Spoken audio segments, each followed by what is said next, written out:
Welcome to the Celtic Myth Pod Show, bringing the tales and stories of the ancient Celts to your fireside.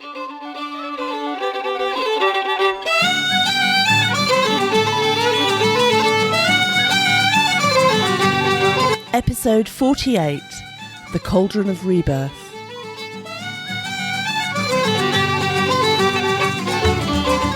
Hello, I'm Gary. And I'm Ruth. Welcome to the 6th episode in the saga of Branwen. We hope you're all safe and well and you're keeping comfortably going in lockdown. And if you'd like to contact us about it or about anything else, just leave us any feedback. We'd love to hear from you. You can email us at celticmythshow@gmail.com. You can also leave us some voice feedback using the widget SpeakPipe thingy on our website at celticmythpodshow.com. We always enjoy hearing from you. We do. And for this episode, you can find the show notes at celticmythpodshow.com/Cauldron. There you go. Hope we got any news and views.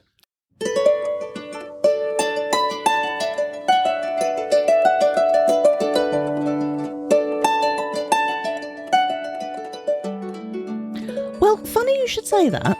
Yes. There's an event happening that's quite unusual, so I thought we'd talk about it. Ah.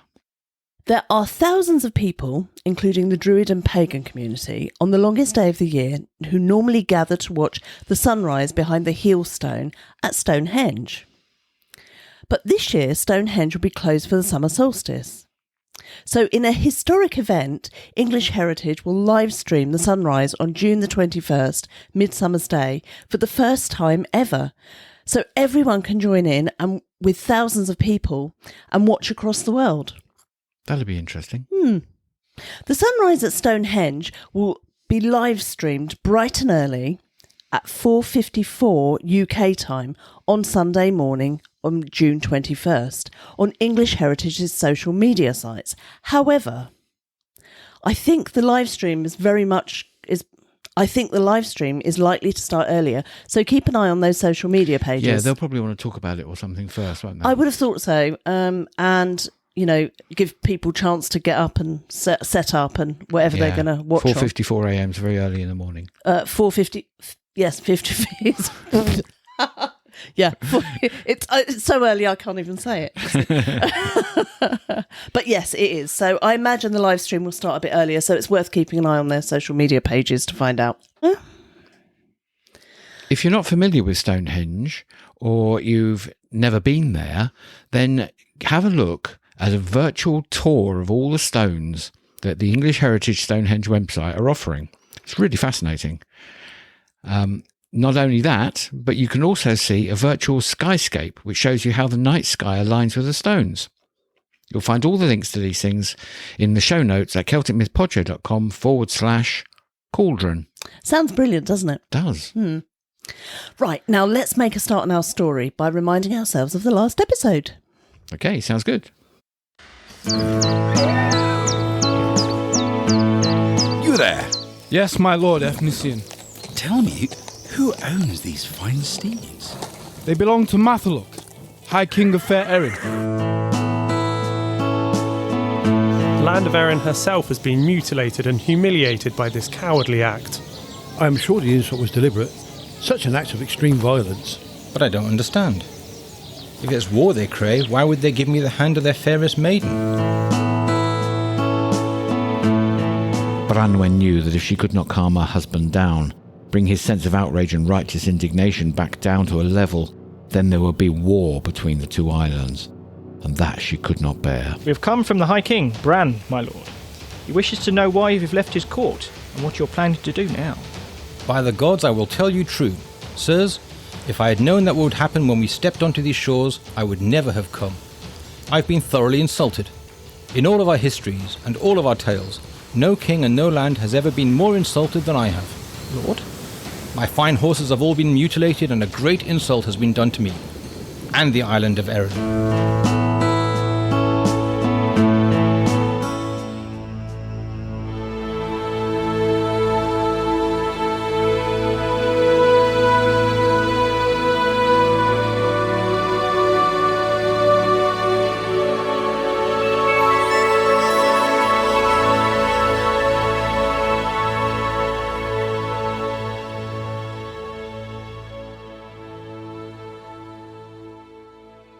The sea was rough, with white horses breaking 100 paces out and galloping tall and proud up to the beach. They lifted each Irish ship anchored in the bay, rolled it high and dropped it back down into the hollow between the waves before making landfall. Thick, heavy grey-coloured clouds scudded by and were slowly turning the colour of thunder.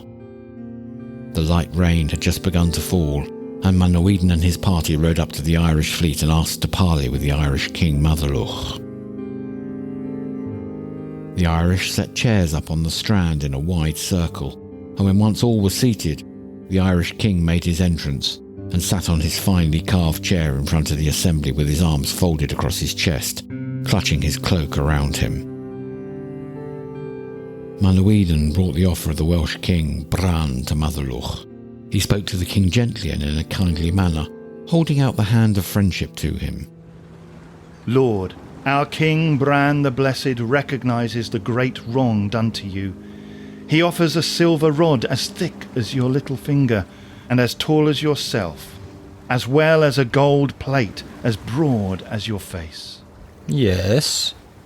He invites you to visit him at his court, and he will make peace with you on any terms you might require. We thank him, Bran, for his offer, but we must retire and take counsel on this.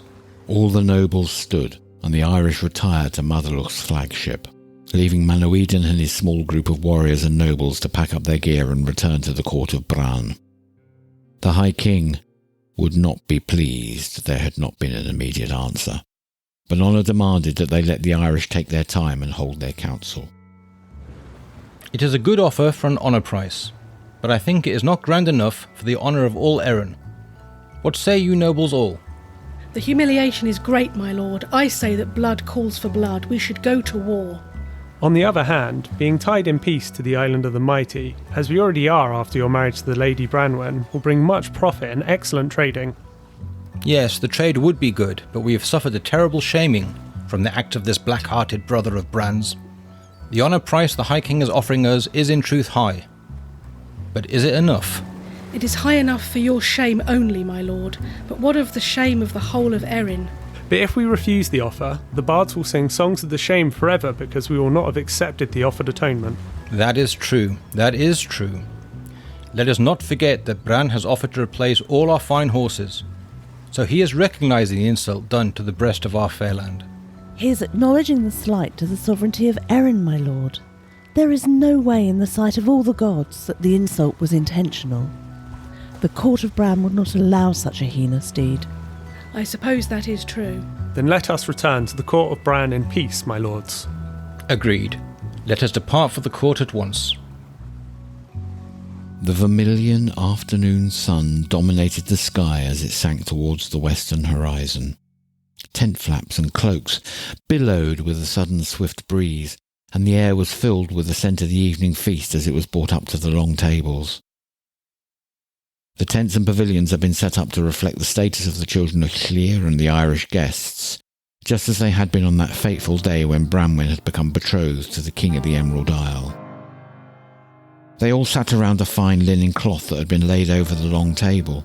Goblets and plates of gold and silver held the most exquisite wines and the finest of meats. They were served by the most beautiful servants that Matholwch had ever seen. It was obvious to all that Bran was welcoming his honoured guest with the most generous and lavish feast that he could manage. Bran was sitting on his chair with his long legs tucked under him, and Matholwch sat opposite him. The Irish High King's flaming red hair caught the light of the torches as they were lit, and seemed to ignite with a fire of its own. Succulent meats and freshly baked trenchers were placed in front of those nobles feasting, and soon the conversation rose like a slow but all-encompassing wave of sound. How fare the preparations for harvest back home, King Matholwch? There is yet another cycle of the moon to go before first harvest, my lord. Are your fields as rich and fertile, though? Fertile enough, my lord. That's good, that's good. And are your people, those that work the fields, are they happy? Yes. Bran felt as though he was struggling to find his way through fog in his conversation with Matholwch. He was doing the best that he could to treat this Irish king with the highest of honours, and the man looked as though there were a bitter taste in his mouth. Bran noticed that he was not as cheerful as he was at their feastings before the attack on the horses, and the only reason he could find for Matherloch's appearance and manner was that the Irishman did not feel that the atonement for the insult given to him was great enough. This was no way for Branwen's husband to feel. It seems to me that you are not as happy at this feast as you were before, my lord. Is it because you feel that our honour price was too small? Then I shall add to it anything you might desire, and tomorrow I shall pay the horses as I promised. Lord, may the gods reward you for your generosity. And I shall make the honour price greater than any given before. I will give you a large and wondrous cauldron. If any of your men are slain today, then place the body within the cauldron, and tomorrow he will be as fit and as healthy again as he ever was in life. Those that emerge from the Cauldron of Rebirth cannot speak, though. We believe that those that are born again are struck dumb so that they cannot tell us the wonders that they have seen in the other world. You would give this wondrous item to me, my lord? It seems to me that in a battle, the size of my army would not be diminished by its losses, and we would surely overcome any foe. That is true, lord. It also seems to me that in giving this wondrous thing, you are trusting that the men of Erin will not make war on the Island of the Mighty. That is also true, my lord. Then I am truly satisfied, my lord Bran. You have repaid the price of our sovereignty fully with this magical gift. I offer you my greatest thanks, most noble king. That is most excellent, my lord and brother. Now, let us feast and make merry. All through the night they did just that until the long shadows of the dawn sun stretched across the tents like grasping fingers. Matherloch and Bran slept for an hour, and then Manawydan and Nisian oversaw the gathering of Bran's best horses, trained for his knights and trained for battle. Every single war steed and tamed horse was paid to Matherloch, and still the honour price had not been paid. So they brought colts and untrained horses to Matherloch until he was satisfied that the honour price had been fully paid. They travelled then to another district known as Talabolin, where the high cliff-edge pastures made for good grazing land, and left the Irish king's horses there to graze. Evnisian was a dark, glowering presence among them, but the happiness of Branwen and her man outshone his shadow. On the next night, they sat down to meat again, and Matherloch was still glowing with the riches he had received, the Cauldron of Rebirth giving him an inexhaustible army, the finest flowering of Welsh horses that he could take back to Erin, gold, silver, and best of all, the lovely and fair Branwen as his bride. A smile spread from one ear to the other under his beard as he leant forward to speak to his brother king. Lord, tell me, where did this cauldron you gave me originally come from? It came to me from a man who was from your land, and for all I know, he may have acquired it there. Who was that? His name was Chlasa la Scovewyl. He came here from Ireland with his wife, Chomadai Comenfol. He told me that they had escaped from an iron house in Ireland. It had been made white hot around them, but they had managed to escape from it. I find it strange that you know nothing about this. I do know something about this, my brother. There is a strange tale here, and if you like, I shall tell it to you. I would love to hear it. Pray, continue, my lord.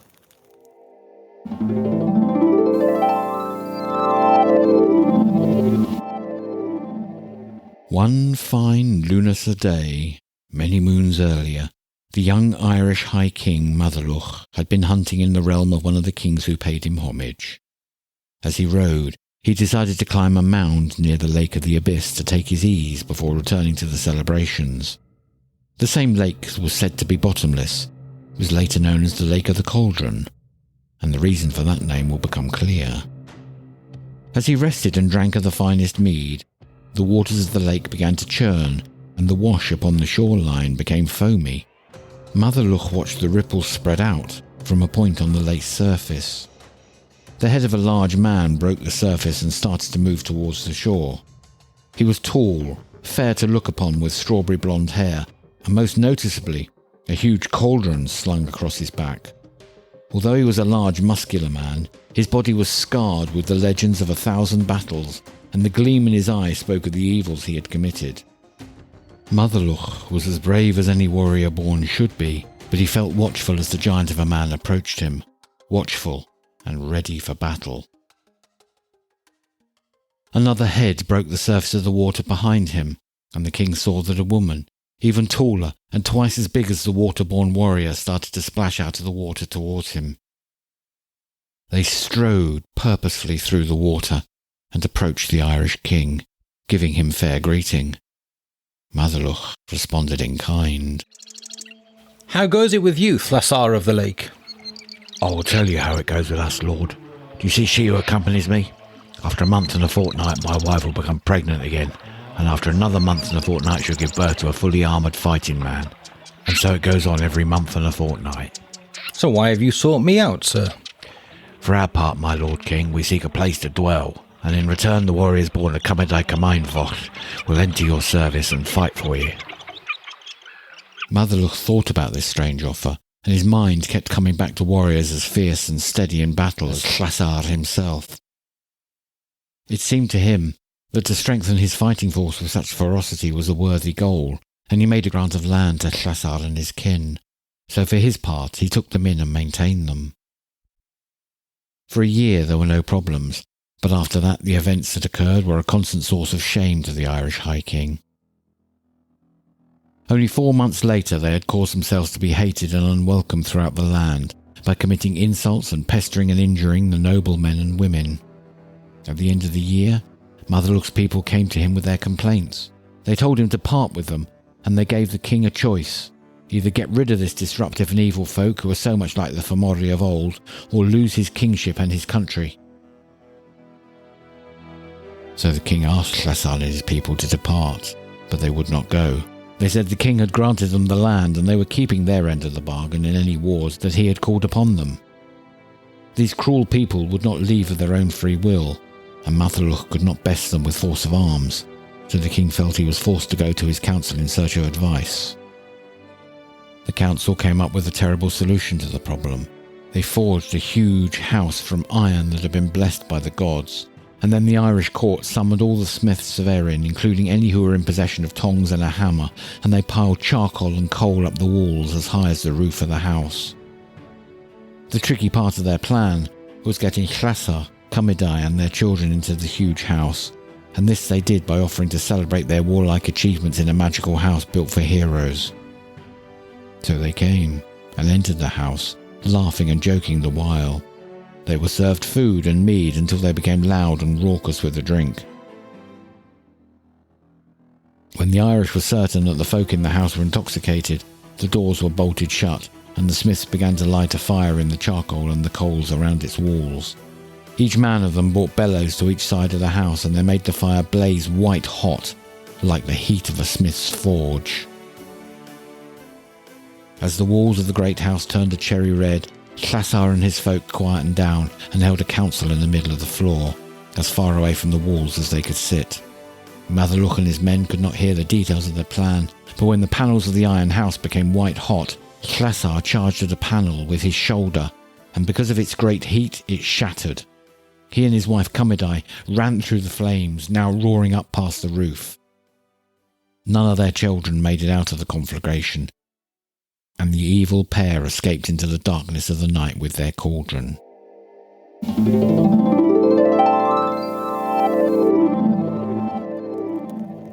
It was a terrible deed we committed there, but my people had been saved. I suppose that after their escape they came over to you, my lord. That is so, my brother. They came here and they gave me the cauldron into my hands in exchange for their safety. So how did you choose to accommodate them, lord? Were your people not harassed by Thlasar and his foul spawn? I sent them into a different district, where they became numerous. As each new warrior was born, they had to travel to a new district, and that way, when they bred with my people, we became stronger and fiercer. They raised every area and strengthened every place with men and arms that were the best that had ever been seen. They made fine and joyful conversation that night, for as long as they pleased. They sang and caroused, and when the desire to sleep was stronger than the desire for another song or another drink, they went to bed. And so they spent the remainder of that feast in high spirits, with good companionship and joy in their hearts.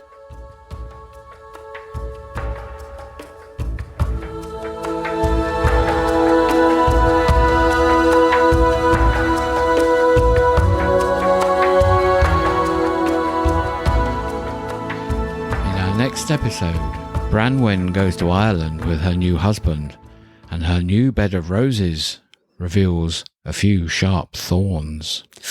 That sounds painful. Didn't you want to say something to our new listeners? Oh yes, we have lots of them. Hello and welcome. It's great to have you with us, whether you're listening on the Centre for Pagan Studies event, our Facebook page, our website, or your favourite podcatcher. It's great to have you join us. We'd also like to send out a huge thank you to those folks who are supporting us on Patreon at patreon.com/Celtic Myth Podcast. If you'd like to join them in supporting our podcast to continue to dramatise these amazing stories, please pop along to patreon.com/Celtic Myth Podcast and help us out. That's about all we've got time for today in this episode, so we'll leave you with some fabulous music from the lovely Blanche Rowan and Mike Golston. And this is a track called Spirit of the Trees. It's a fabulous track. You'll enjoy this one. It's all got mythological connotations. It's good, isn't it? It's from their fantastic album about the Wheel of the Year called The Dance Goes On. So we wish you a safe and healthy week and say, Hulvaur.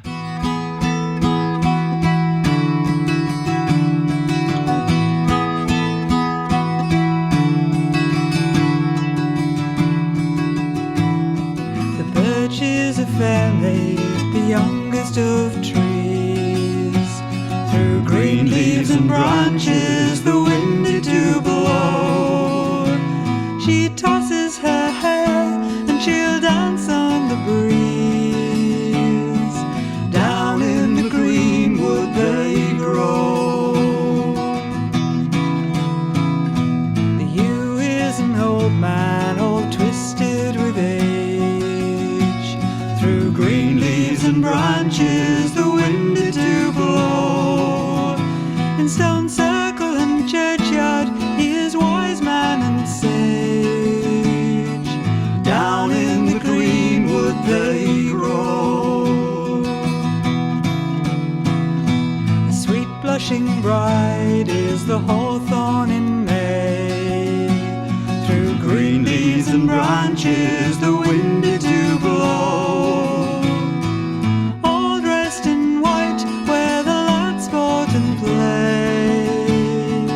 Down in the greenwood they grow. Down in the greenwood they grow.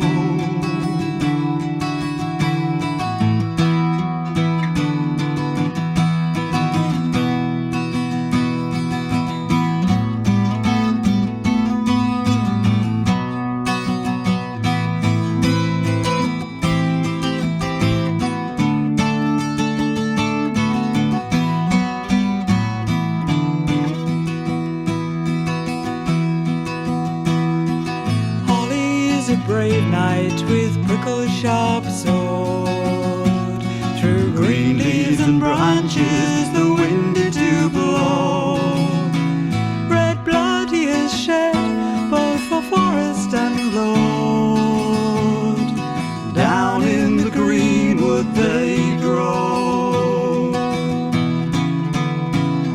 The willow she weeps her green tears in a stream. Through green leaves and branches the wind did do blow. She stands with her head bowed, she is lost in a dream.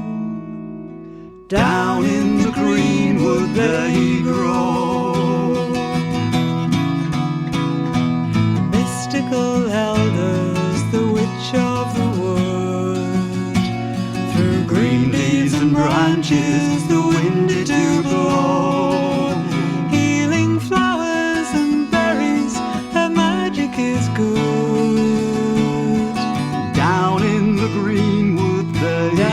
In the greenwood they grow. Down in the greenwood they grow.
land. Down in the greenwood they grow. He's tall and he's strong, as a good king should be. Through green leaves and branches the wind did to blow. In a crown of green gold he is the mighty oak tree. Down in the greenwood they grow. Down in the greenwood they grow. Down in the greenwood they grow. Down in the greenwood they Down in the greenwood they grow. down in the greenwood they Down in the greenwood they grow. down in the greenwood they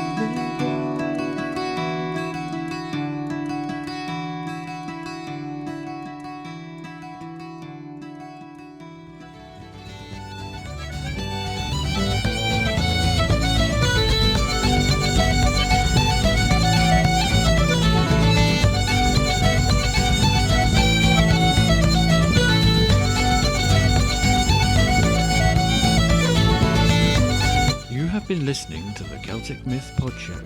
If you enjoyed listening to this show, please come and support us on Patreon at patreon.com/Celtic Myth Podcast. We hope you'll stay tuned for the next episode. If you'd like to get in touch with us, you can email us at celticmythshow@gmail.com or come and chat to us on social media. All of the links are on our contact page on our website at celticmythpodshow.com. We'd also like to send out a big shout of thanks to Cauldron's Hounds for our theme music, and that's available at sfhounds.com. This show is a Celtic Myth Show production.